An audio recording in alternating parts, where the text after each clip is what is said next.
to somebody who's going to pick in the top 10. I completely forgot about the Rodgers injury, just because Monday through Friday, it's all like I'm in a complete basketball mindset. But yeah, no, you're right. Rodgers is to a team. Yes, Rodgers is definitely a bigger deal. But as far as like an NBA team, that's probably the most significant. Okay, all right. Let's move on. Let's talk about Jaime. I know you're excited about this guy. You've been a favorite of his, or he's been a favorite of yours for seems like ever since we've been doing this. Eli Drake. Now I ask you this because Bound for Glory's coming up here in a couple of weeks in Toronto. Anthem's moving the stuff away from Orlando. Is Eli Drake a big enough star to save Impact? He can be, but he can't do it alone. He's big enough, but he's the heel. You need baby faces. You need tweeners to uplift the promotion, just like guys like AJ Styles did back in the early days of TNA. You need the tweener baby face to, Okay. step up. Who steps up in that role? Is Ethan Carter III enough? Maybe James Storm coming back? Are they enough to challenge Eli Drake? Maybe a turn from Chris Adonis turning on Eli Drake, Johnny Impact or Johnny Mundo or Morrison or whatever the hell he's calling himself nowadays. Is he enough? Ethan Carter, yes, is enough. Johnny Mundo, he's just going elsewhere eventually, so he wouldn't. I don't see him hanging around with Impact that long. So if you're going to look at somebody who could carry Impact as well as Eli Drake can, that could be Ethan Carter. James Storm, yes, has the good veteran presence that Impact needs, the same way WWE utilizes veteran presences all the time. So, yeah. Okay. Dan, what are your thoughts? We're talking about Impact, right? Yes. Is Bound for Glory worth me watching? That's my thought. Is it worth me watching? It could be. I haven't watched any Impact since Eli Drake won the title, so think about it this way. Eli Drake winning the title kind of was just me like, all right, this show's dead. Well, I don't think he can bring the company back. Let me give you a little refresher there, Dan. Jeff Jarrett was announced today, no longer with Anthem Promotions. GFW completely severed ties with Impact. Dixie Carter's gone. Jim Cornette, since the TV show's moving to Canada, he can't leave the country. He's gone. No more Vince Russo, no Hulk Hogan, no Eric Bischoff. So who's running the show? Excellent question. I have a theory on that. They have to have some type of wrestling mind, right? Oh, hold your phone. I got a theory on that. We're going to get to that later in the show. We're going to circle back around to that. But Dan, while I have you, we got another sponsored segment, ladies and gentlemen, and this is Dan's daily fantasy pick of the show. It is sponsored by Paul Bearer's Crematorium on the corner of Hellfire Lane and Brimstone Boulevard. Paul Bearer's Crematorium for all of your burning needs. Call Mr. Bearer. Now, Dan, who is your fantasy pick of this show? Jarvis Landry on your Thursday slates coming up. Play Jarvis Landry. There you go. Now, is that a guaranteed lock, Dan? He's a guaranteed GPP lock, not a guaranteed cash game lock. Okay, fair enough. So, bet on him, but don't put any money on him. That's what you're saying. That is a scapegoat thing to say, Dan. No, that's not what I'm saying. What I'm saying is if you're playing like the Millie Maker, for example, for those that actually play, understood what I said, Ed. If you're playing in a tournament, play Jarvis Landry. If you're playing him in a 50-50 game, do not play him. He is not a lock. He's a high upside play. Okay, all right. We've gotten through all the silliness. Let's go to our main topic of the show. Survivor Series is a couple of weeks away. Now, on the beginning segment of Raw, we got announced what some of the matches are going to be. Jinder Mahal, as Kurt Angle called him, that was great. will be taking on Brock Lesnar. Let's start there. Jaime, let me get your thoughts first. Should I care about this match at all? The match itself, no, but you should care more about the well-being of the Singh brothers. They're definitely gonna get destroyed. Now, she's beautiful. the Mickey James ain't bad looking either. Sorry, little sidetrack there. She's not. Raw's going on right now, and Dan and I are drooling. Anyway, no. Who goes further into Suplex City? The Singh brothers or Jinder Mahal? Oh, the Singh Jinder Mahal. I cannot wait for the Singh brothers. Just get tossed. Like I'm legitimately afraid for that. I'm afraid Lesnar might stand in a corner and throw them opposite all the way to the other corner. That was the next question. Which is going to be shorter, Dan's vacation or the total airtime that the Singh brothers are going to get from the cumulative German suplexes they will be receiving?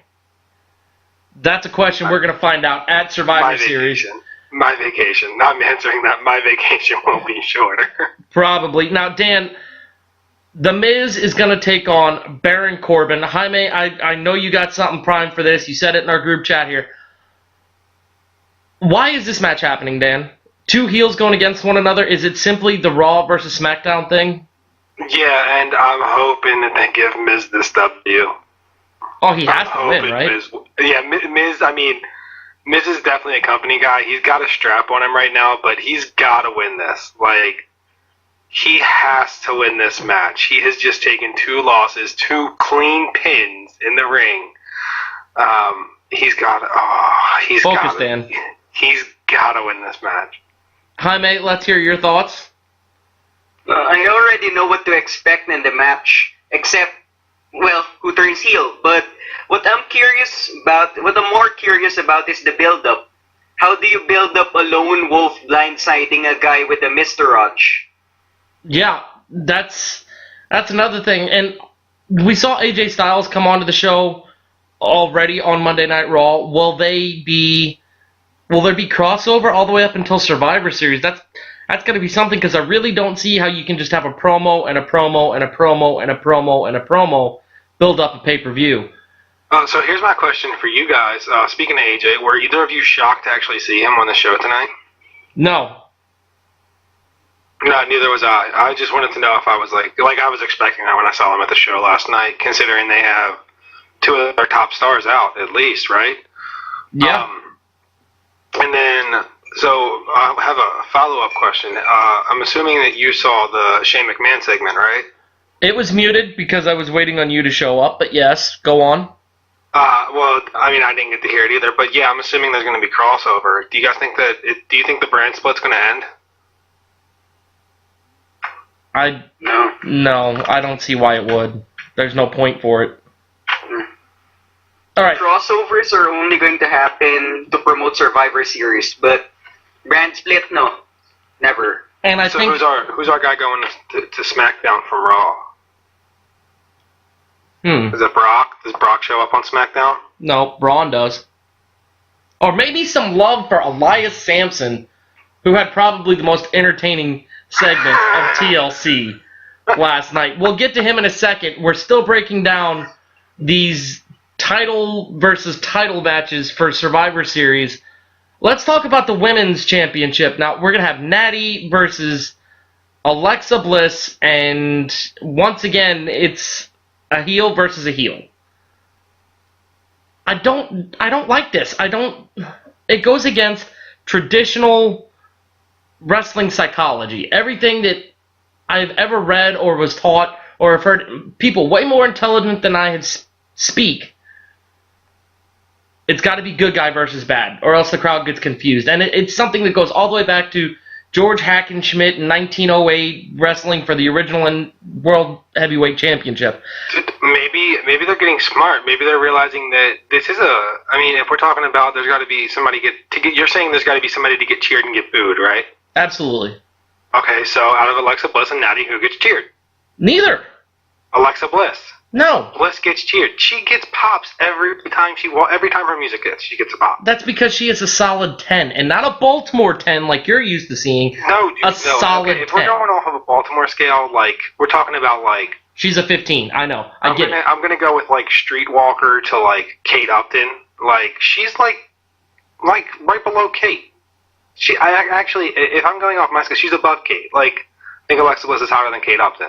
Well, for next show, we can wax poetically about how hot Alexa Bliss is, but right now, we got to focus on the task at hand, and I think they're dropping... But you're wrong. No, I'm not. This shouldn't happen. This is fine. No, it's not. This is fine. No, it's really not. It should be a good guy versus a bad guy. That's the way it's always worked. It's a Miz time... gets pops, Bliss gets pops. There's your good guys. No. They're ironic pops, though. Dude, this is when I need somebody else here that's intelligent. Like, I can't be the only smart person on this show anymore. Oh my God, Jaime, save us. Does this work for you? No, he just said no. That's why I said I can't be the only smart one on the show. Will you let him talk? Jaime, agree with me. That it won't work. No. Depends on how they build it up. If Alexa age shames Natty the same way she did with Mickey James, probably, because, Natty's kind of quick-tempered since she turned heel. I don't understand how you can age shame Natty when she acts like a 8th grade girl who's going through puberty. Like, her attitude just makes me glad that I don't have daughters. Anyway, let's move on. Another champion versus champion match. The Usos will be taking on Dean Ambrose and Seth Rollins. Talk to me about this match, Jaime. It promises to be a good match. Maybe as good as their classics with the New Day, because in a way there's still some chemistry there. If you go back to your history, the Usos and the New Day have been working with each other since developmental. That's the same way with Seth and Dean. They've been working with each other since developmental. I'm just not sure because it's been a long time, but I'm seeing another classic here. A show stealer. Dan, your thoughts? Oh, I can talk now? Unfortunately, we have to listen to you, yes. This is a tweener versus a tweener. So I guess they got this one wrong too. How are either of those tweeners? The Usos are clearly heels.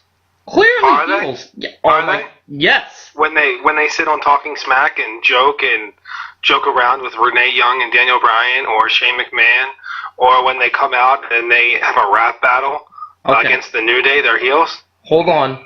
Talking Smack is not canon, as has been made abundantly clear by everything else.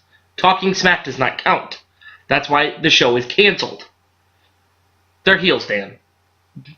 They're heels. Okay, I mean, it's just matters what Ed says, so just... How can you say they're anything but when what they did to Xavier Woods with a kendo stick? Oh, what about what the New Day did to them with kendo sticks? But they're bad guys, and it was the good guys beating up on the bad guys, so it was fine. Bad guys can't do that. Good guys can do that. Bad guys can't. It's the way things work. We've been watching wrestling since we were kids. Did to them with instruments, and who knows where he was planning on shoving them. Honestly, if he could have gotten what is the name of the trombone? Whatever. If he could have gotten that trombone up anybody's whatever, I'd have been impressed. I would have called them a face after that because they are faces. The New Day are faces. No, that's not what I'm arguing. The Usos are the heels. Are heels. That's what I've been saying this whole time. That's what I've been saying. That's what I've been saying the whole time, Dan. you little troll, you. Who wins the match?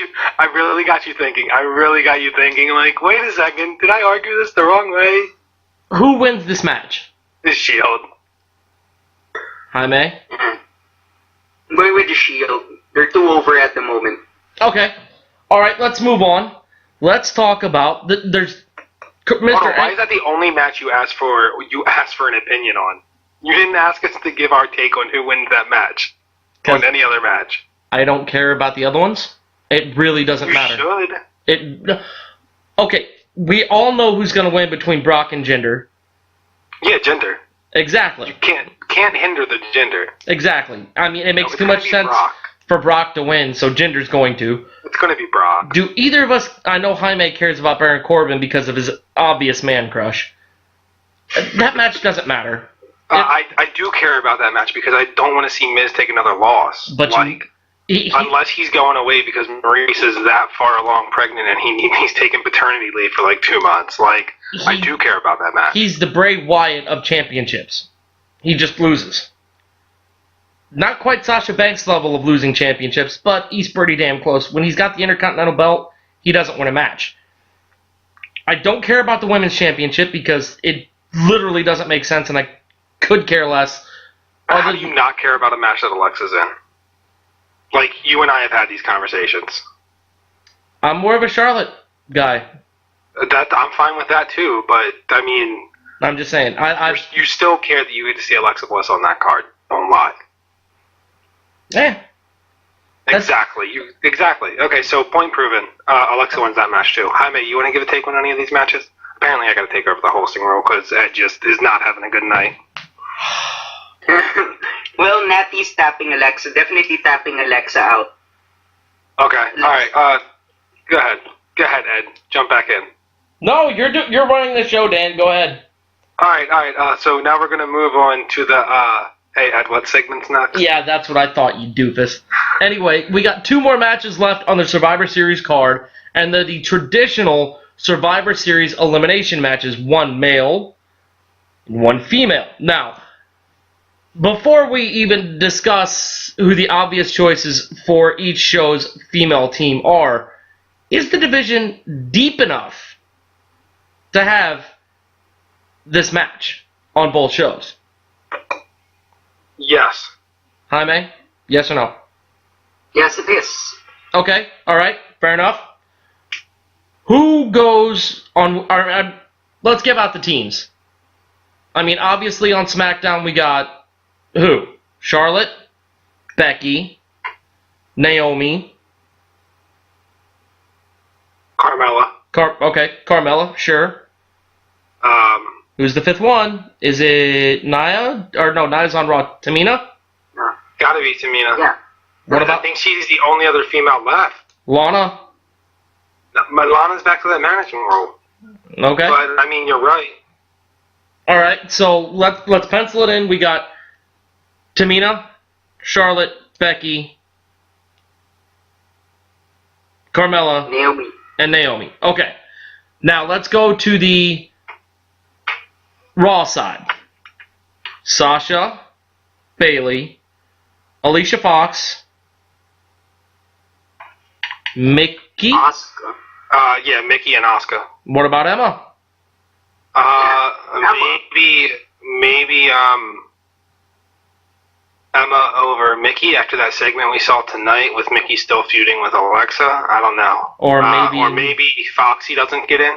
Or maybe Mickey gets added to the title versus title thing.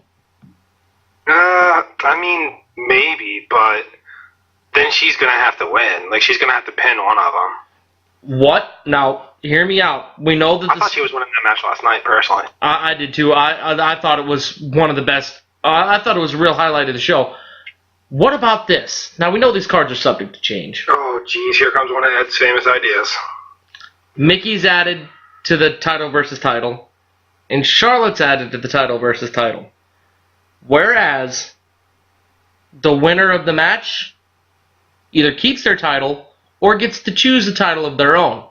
Charlotte could take it from Alexa and move to Raw. Mickey could take it from Natty, move to SmackDown, and then promptly get a cash-in by Carmella, and there you have Mickey gets a record-breaking title ring, but she doesn't actually keep the title. Carmella cashes in before WrestleMania, and now we're going places. Is it a bad idea? So, winner gets to pick their title. Does that mean the title that they pick the other? So let's say Charlotte picks Raw. Does Alexa go back to SmackDown? Sure.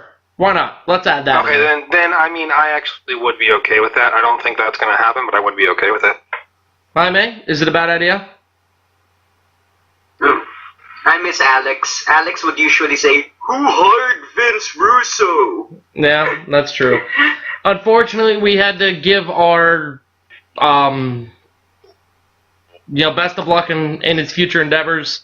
To Alex, could not get a hold of him. Wish him the best of luck. Hopefully he got back from his forever long camping trip in the Oregon wilderness. Now, before we move on to more craziness, let's talk about TLC. God damn it. What, Dan? I told you I was fading anything from Chris Thompson tonight in the Monday Night Football game, and of course he catches a touchdown pass. So I just lost in my $1,500 buy-in league. Ooh, painful. All right, let's talk about TLC before we get back to some craziness. What match stole the show last night? Jaime? I'm going with Finn versus AJ because the main event, I pretty much expected it. Well, except the cane turn and the dumpster. But Finn versus AJ, it's years in the making. It didn't disappoint despite the late notice. Okay, Dan, how about you? Same thing? Hot take. Cruiserweight tag match. Spanky and the Gentleman versus the other two. Really? Yep. Well, Dave, that's your opinion, and you're allowed to have it no matter how wrong you may be. You said stole the show, right? You both are wrong. Yeah, you're going to say the women's match. Actually, no. What stole the show was Jason Jordan and Elias Sampson. I actually can't disagree with that. That whole segment was freaking awesome. Which one? Talk about there were getting three. Jason Jordan over. It was great. That was the greatest thing they can do to get Jason Jordan over. The guy has little to no personality, so why not play on that? He is John Cena through a filter. He is Kurt Angle and John Cena's love child without anything. So did either of you guys watch the pre-show? Well, here and there. Yeah. Okay, I did not. I was not home. So did I miss something? Or were the vegetable, was the fruit and vegetables just as random as I thought they were? Or did something happen in the pre-show that ended him to have a grocery cart full of vegetables to throw at this guy? If it did, I missed it. Yeah, something happened, yeah. It was a backstage segment where Elias requested Kurt if he could play. And then that was when Kurt and Jason were talking. Then Elias interrupted, requested for his time, was given his time. And then he told Jason, well, at least I'm on the show. Then when he started playing, that's when Jason Jordan started messing with him. So I guess the fruit kind of is just like one of those cartoon things, right? That's what they were going for, where you'll see people on stage, they'll get the fruit thrown at them in movies and stuff, and cartoons. Dan, that was what that was a play on. That's not a cartoon thing. That actually used to happen back in the 30s and 40s. And up into the 50s. Not everyone was born back then, Ed. No, but you see, people do this thing where they learn from the past. And I'm sure in your split-second, mosquito-like brain that you have the attention span of a freaking gnat, that you don't even bother to go back and look at the past what happened last season, so you can try to swindle people out of money in daily fantasy. No, some people actually do learn from the past. Just wanted to throw that out there. Anyway. Jaime, what did he just say? I couldn't pay attention. Yeah, exactly. Thank you for joining us, Dan. Anyway, let's move on. Now, I said this to our editor, Jaime, today, and he used to be Dan's editor before Dan decided to quit. Billy Corrigan. Now, Billy Corrigan, as we all know, pretty much owns the ashes of what the NWA used to be. Anthem is moving their productions from Orlando to Toronto. They severed all ties with Jeff Jarrett, all ties with GFW. However, Anthem's main championship belts still clearly say Global Force Wrestling. Now, my thing is, if GFW's gone, severed, goodbye, they'd want to get rid of their titles. Billy Corrigan, with the announcements he's made through Sports Illustrated and other media outlets, said he wants to do something very, very similar to what TNA had. As we all know, TNA's not there anymore. Anthem may be looking for titles to replace the Global Force Wrestling belts. What a better way to replace the GFW then bring in Billy Corgan, bring back that smart wrestling mind that gave us Broken Matt Hardy, that gave us Brother Nero, bring the NWA back into Impact. They feed off each other's credibility. Corgan gets what he originally wanted to, and that is own part of Impact. Dan, here's where you tell me I'm crazy. Didn't he sue Anthem? No, he sued Dixie Carter and he sued TNA. Anthem, so he never actually sued Anthem. Anthem just I could have swore he did. Anthem paid off the debt. Oh, looks like Jason Jordan's hurt. Anyway. Oh my God! Look at his shoulder. Oh my God!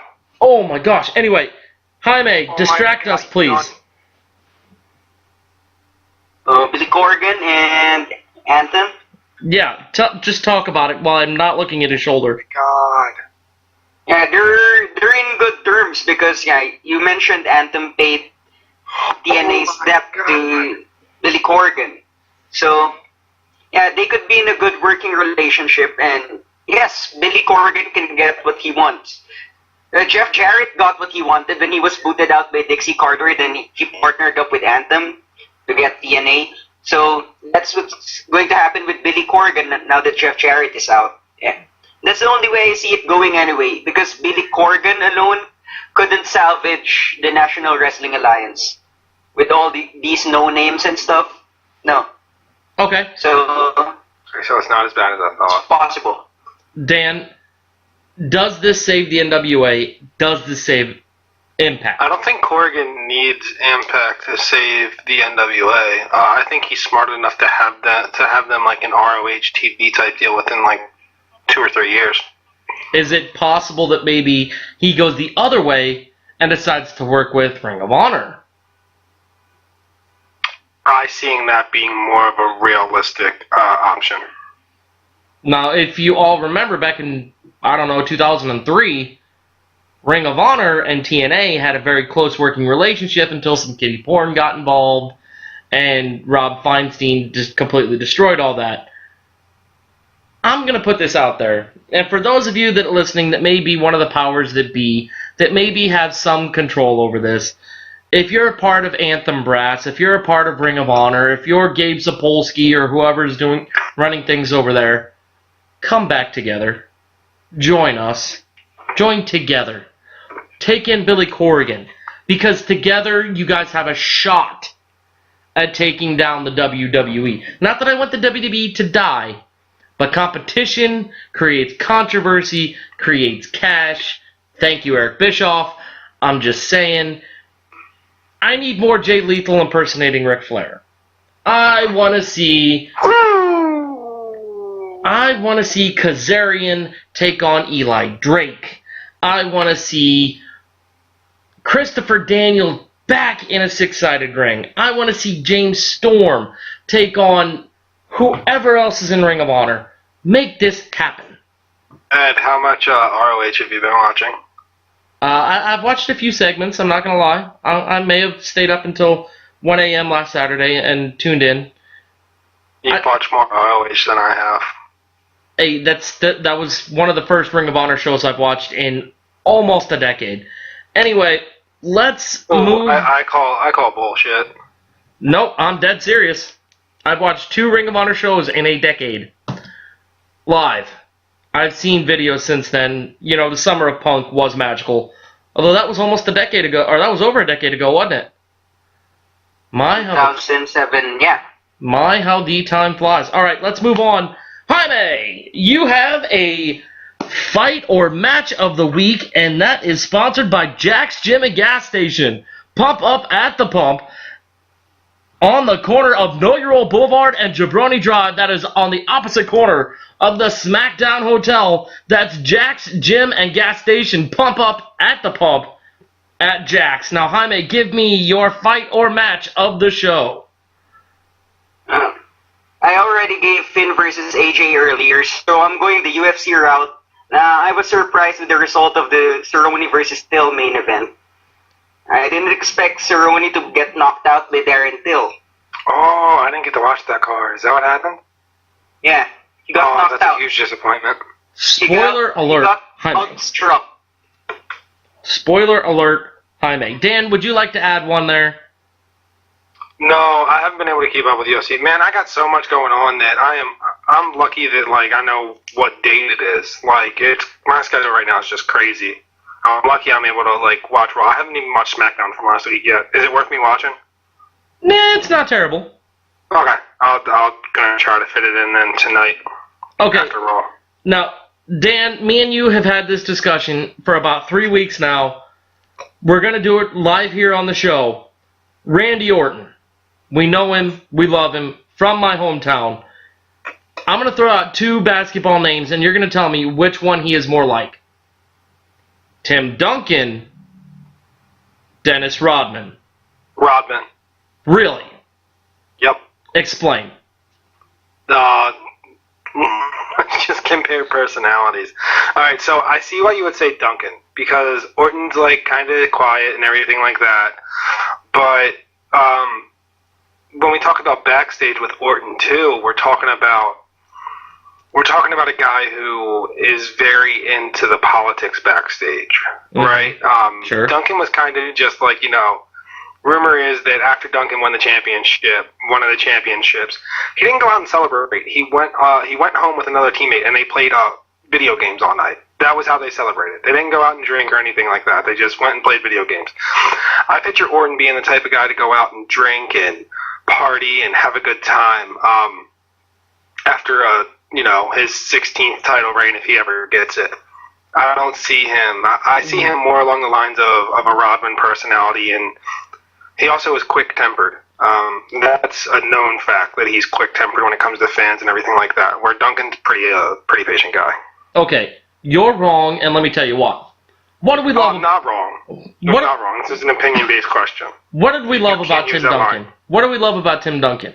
Quietly went about his thing, pretty much stayed healthy, and was that guy you could always depend on. Yes, Randy Orton deserted the Marine Corps. Yes, he has a wellness violation. Yes, Multiple. He probably got his ass kicked backstage and probably kicked some undeserving ass backstage. However, any given show, on any given night, I have 1,000,000% faith that if Randy Orton is on that card, whether he's facing Enzo Amore, whether he's facing John Cena, whether he's facing Roman Reigns, or Hulk Hogan himself, Randy Orton's going to give you at least a 2.5-star match. It's not going to be the worst thing on the card. May not be the best thing. Jinder Mahal is all I have to say. Jinder Mahal. That wasn't Randy's fault. That was... It doesn't... You said that's what he's going to guarantee. If John Cena's on a card, you can guarantee me a 3.5 to 4-star match. Okay. Who are the best 2 workers in the history of wrestling? Eddie Guerrero... Workers, period? Yeah. Like, you just mean in-ring work? Sure. Lance Storm. And Dean Malenko. Okay, fair? Probably, yeah. I mean, Lance Storm was kind of a joke, like... No, his in-ring work was fantastic. You're right, let me get serious for a moment. Just another Lance Storm joke. Yeah, I got it, and it wasn't funny. Anyway, whoever... I mislaughed. Fine, Shawn Michaels and Dean Malenko. You could put them in a Punjabi prison, and it would suck. No, it would not, because someone's going off the top of that. No, it was terrible. Nobody can make that match watchable. With the trapdoors. Yeah. Like, what the hell is that? Why didn't we talk about this more? How terrible of an idea this is. Dude, you were all about it. You were all about that match. Hindsight is 20/20, and it was god-awful. Jaime, do you have an opinion? On the Punjabi prison or on Randy Orton compared to an NBA player? Yes. Okay, if I'm going to compare Randy Orton, he's neither Rodman nor Duncan. He's more of a Kobe Bryant, yeah? He's talented. No, because... Go ahead. Let me hear me out here. Let me hear you out. Yeah, I'll hear you out. Yeah. Kobe Bryant, he wasn't really a good guy. He wasn't doing good things. He was rubbing teammates the wrong way. He was a ball hog, but still fans cheer for him. Same as Randy Orton. He's such a bad guy maybe backstage with others. He used politics. He's a bad guy in terms of his antics in wrestling-wise. He acts like a heel, but he still gets pops. He still gets cheered. So he's more of a Kobe Bryant for me. You know what? That's a valid point. As much as I hate you talking down on the Great Mamba, I can't disagree with that argument. And another thing, if you want to make another point to compare him to Kobe, Kobe's not the best player ever. He's maybe fringe top 5. Just like Randy Orton. I hate that discussion. We can do a whole show on the top 10 NBA all time. That's such a list that's so debatable. So debatable that I'm not even gonna entertain that. Kobe's definitely in my top 5. He's 7th. Anyway, let's move on. Dan. Just picked a random number. You had list the 6 over him. Michael Jordan, Wilt Chamberlain, Magic Johnson, Larry Bird, Tim Duncan, Hakeem Olajuwon, LeBron James. Did you even say Kareem? Kareem's 8th. No, alright, I'm done with this conversation. Well, unfortunately, you got to talk some more because now we're coming up on another segment for you, Dan. This one is not sponsored, so all of you small businesses out there that want to contribute to the Caps Lock the Chair Shots podcast, we do have an opening for a sponsorship, and that is what to watch for any sport worldwide. Dan, what's the one thing you're watching until we get together for the next show? NBA. All NBA, all day. Anybody in particular? Any specific? The Milwaukee Bucks. That's my favorite team. Giannis Antetokounmpo, the Greek freak, the alphabet, Mr. ABC himself. I can go on and on. This guy's amazing. He lit up week 1 in the league, and he's going to light up week 2 and week 3. He's already off to a hot start tonight. With last time when I looked, he had 24 in the third. Man, this guy is. He got his Kobe challenge. Speaking of Kobe, to win MVP this year, and if the season ended today, it'd be hard to argue him not as the league MVP right now. Right. Yeah. After a whole week, 3 days, a whole 3 games. Yeah, 3 games. Yeah, fantastic. I said if it ended today, he's the league MVP. Now, how big? Now, Jimmy Butler went to the Bucks this offseason, correct? No, but Butler went to the Timberwolves. Nah, same difference. They all up north. Nobody cares about basketball up there anyway. Yeah, they're all an animal. Yeah, I'll give you that. They're all an animal. Timberwolves, Milwaukee Bucks. Yeah, you're right. Hey, where does Milwaukee play? What state? Wisconsin. And what's the religion in Wisconsin? I don't know. What's the religion? The Packers. Are you speaking dumb? No, not right now. That is not the religion after Rodgers just went down. Everyone is a Bucks fan right now. Oh, contrary, the University of Wisconsin hockey team is ranked, and hockey is as big up there as it is anywhere else. Isn't Wisconsin's football team too? Aren't they number 5? I think they just scraped Maryland this week. The Badgers? Yeah, I think they're top 5.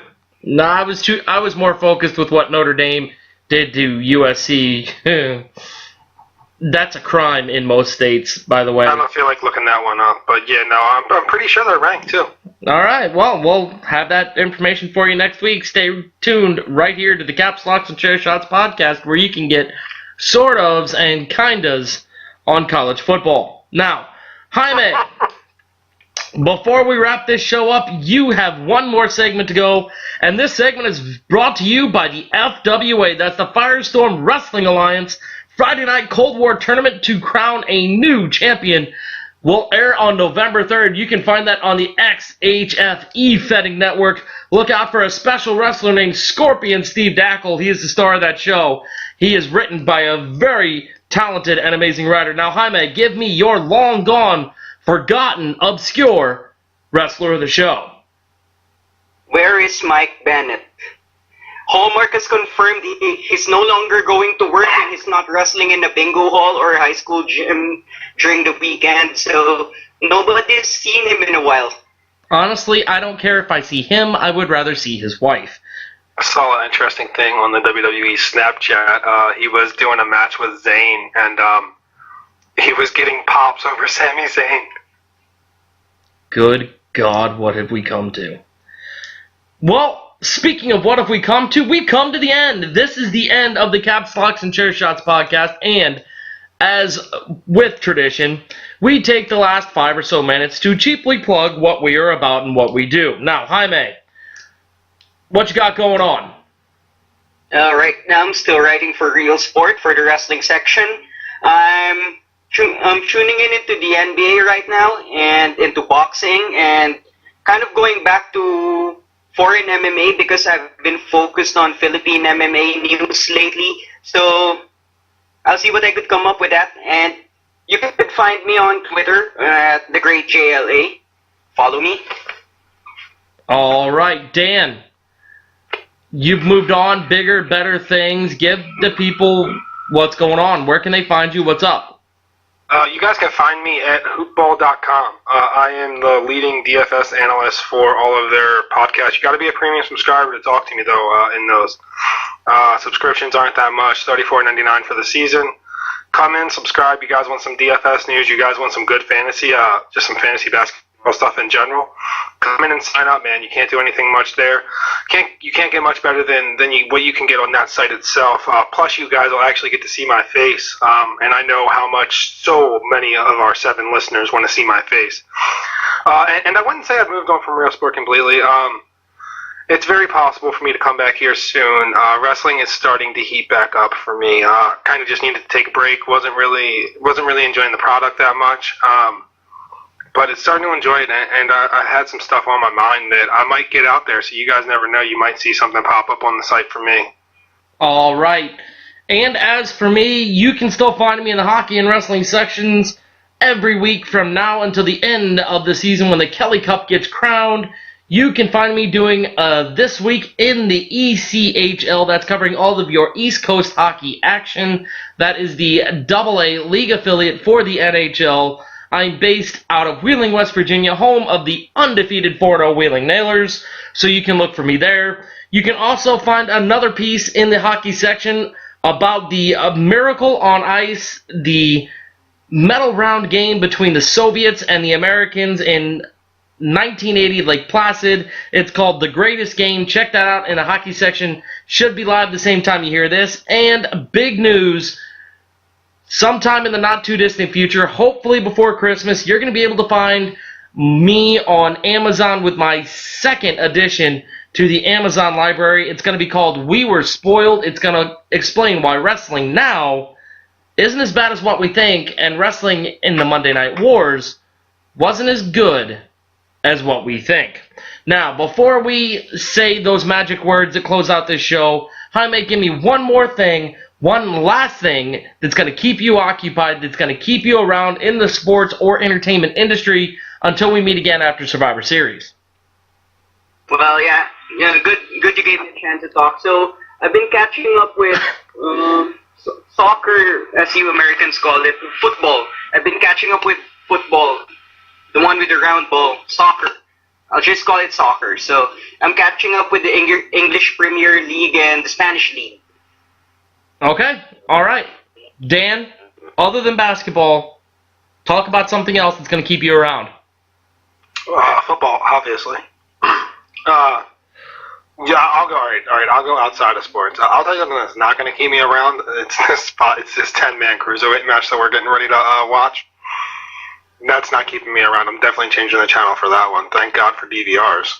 Amen to that.